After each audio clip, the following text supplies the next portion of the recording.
People who have made friends outside of work and school, how on earth did you do that? Gathered up the courage to go to an event twice instead of trying something out once and flaking like usual. Probably the best advice here. Define event. A funeral. I hear funerals are pretty dead though. They're not that lively. We should really stop killing this idea, it's not a bad one.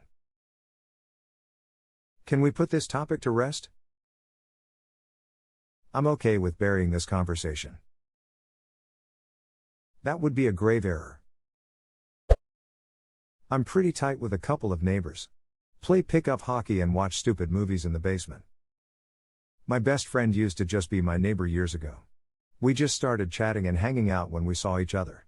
Now we talk almost every day on the phone, meet up on the weekends and try to play music, and I've made a couple really great friends through him. It's worth saying hi to the people around you. You never know how good some people could be. I suppose you didn't live in an area where the people are either 10, 50 plus or single moms that never have time for anything. Edit, for clarification, all I wanted to say is that the chance of finding someone that shares similar interests to you is, probably, relatively slim with large age differences in your close neighborhood, especially if you live outside an area where people with similar interests tend to meet. Single moms, eh? Stepdad of the whole neighborhood. Uncle Uwe 86 is coming to dinner tonight. Little Uwe 86 Junior Mom. Volunteering. A few of my offbeat interests relate to nonprofit organizations. Those groups are always glad to have people. You start by doing a thing and pretty soon friendships form. Edit, if it feels like work, it's the wrong fit. I met my best friend in the psych ward. Edit, this really blew up, like holy crap. My highest comment on here is now how I made a friend by having a mental breakdown. Thank you for the silver kind, strangers. If anyone is struggling with suicidal thoughts or depression, please reach out to myself or others. Don't make the same poor choice I did, it nearly cost me my life. No joke, but that's how I met one of my best friends too. It's actually been great because he is the most non-judgmental, wonderful person I have ever met and is so understanding of my mental health issues, and I his. We were both 17 on an adult ward and ducking terrified. Still extremely close almost 10 years later. This was a year ago. I was in for a suicide attempt, she was in for planning suicide. We both had really bad anxiety and I took an odd chance at trying to comfort this small woman with tears in her eyes, covered in a blanket in the med line. She looked as afraid as I was. Then the cursing started, in a brilliant Welsh accent. She has been my rock through so much, I hope I'm being as good a friend as she is to me. I'm so glad you both found each other. I found that I had more support and friendship from other patients, especially my now longtime friend, than from any of the staff. We were both in there for suicide attempts. He was admitted about a day after me. Thankfully we are both in much better places in our lives and I do hope that you and your friend are as well. 3. Oh yeah. My second day in the hospital after a suicide attempt, I had one of my worst panic attacks ever. The 4 patients that were sat at the table with me performed deep pressure therapy on me and asked me questions to keep my mind off of what had happened. The nurses just looked at us. No reaction. No do you need help. No checkup after it had passed, or any mention of it at all. The nurses were asses and I fully believe that I was made better by other patients and pure boredom. I am happy to say that for the first time in my life, I am actually really happy. Edit, this was 2 years ago. Edit 2, spelling and grammar. Sports and hobbies. Reddit.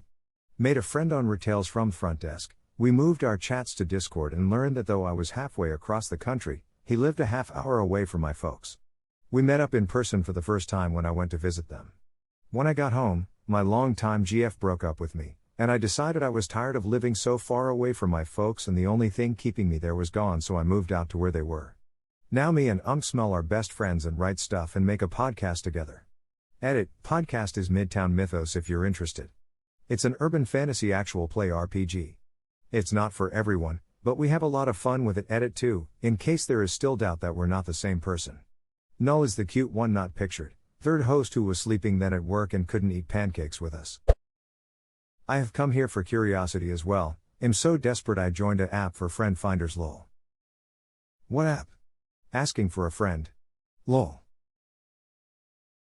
It was something tribe. It finds 2 friends close to your area also in the app with similar interests. I think it gives you like 50 to 100 questions, but you can answer more and more if desired to get closer results. However, I think I cycled through everyone in less than an hour. Not many people used it. I've tried that too. The closest person was 100 miles away. Lamau. Go out and do something you like doing. Go up to someone you want to be friends with and ask them a normal question like, hey, do you know what time this place closes, or something basic like that. If they seem annoyed or bothered you went up to them, leave. If they seem fine with it, start talking to them and get to know them. Sometimes people just like to hang out and shoot the shit. That's how I make friends, at least. It's how I've made a lot of friends. Sometimes I get a conversation going and then I realize I don't really want to be friends with this guy. One person I met seemed normal, and once he started talking he wouldn't stop. He turned out to be a conspiracy nut. Ha ha ha, I've made this mistake too many times to count, and then you're all emergency exit, let's go, and they're like, no wait, there's more. I shoved a book in her face and told her to read it because I had no one to talk about it with. #X200B, we're still best friends 17 years later. OMFG, this is such a good question. I'm all ears right now. If not making friends was an Olympic sport, it'd probably have gold. I dropped in on a D&D group at a local game shop. Met a few people that I became close with for a long time. Still friends with a few. Met people at the gym. Went out drinking with coworkers. People in the lane next to us while bowling. Still don't have many friends though, I just love my solitude. I'm the same way. I have tons of people I consider as acquaintances when I'm doing an activity work, but no one I really consider a close friend. I really do just enjoy being alone too much. Being social is just exhausting most of the time. I call anyone I can be within a certain circumstance and not others allies. But will they come to aid us if the beacons are lit? Here's a couple ways I have made friends outside of work and school. Casual conversations. Being friendly to service people at your local shops and restaurants. Get involved in local events. Usually every town has their events posted, accept invitations that you normally would not consider. Go to the local farmers market or junk sale. More exposure over time will bring some familiar faces. After a while you will start conversations and get to know people. I have legit met people that I wanted to be friends with and made that happen. Yes, a couple times it did not work out, but my instincts are not usually off on potential friends. My best friend of 12 years was my waitress for at least a year, and we found out we had a lot in common after about a year of little conversations. She came to visit me when I worked at a nearby shop one day, and then from there we started hanging out. I also have another friend who 20 years ago I met randomly while I was walking to the store. She was making red candles and I happened to need a red candle. We now live clear across the country from one another and talk probably twice a year and send Christmas cards. We were best friends for 2 years when we lived near each other. My hairdresser of 5 years and I started spending time together outside the salon. She invited me for coffee and I accepted, and now we hang out every once in a while. I read her cards and she cuts my hair. Be friendly, start conversations and be open. I lived in a small town for a while and worked at a McDonald's. There would be a Chinese lady that worked at the Chinese restaurant across the street. She would get food for her 2 boys sometimes when I worked, and I ordered food from her a lot. We started chatting a bit every time we saw each other, and she even remembered my family's order because my mom's food always had cashews added to her meal and I ordered dumplings.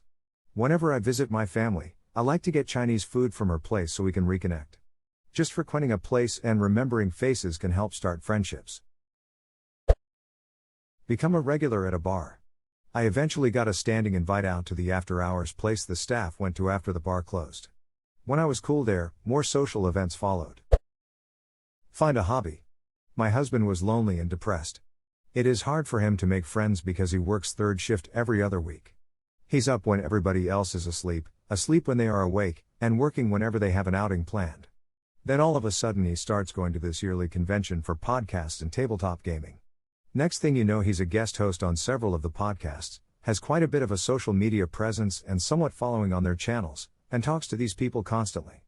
It has gotten to the point where I come to the convention and complete strangers walk up to me and ask if I am Barry's dad. I'm like, oh what? That is my dog. Turns out my dog has a Twitter account I've never heard of with its own following, and I am in some of the pictures and people recognize me. Having a geeky hobby turned him from a lonely person into somewhat of a celebrity in that world. So the next time you are at the liquor store or restaurant and somebody compliments you on your He-Man shirt, strike up a conversation with them. Edit, posted this before bed and it sorta blew up. The convention is called GeeklyCon. Here is the dog tax. Being recognized publicly as your dog's dad is a new one, haha.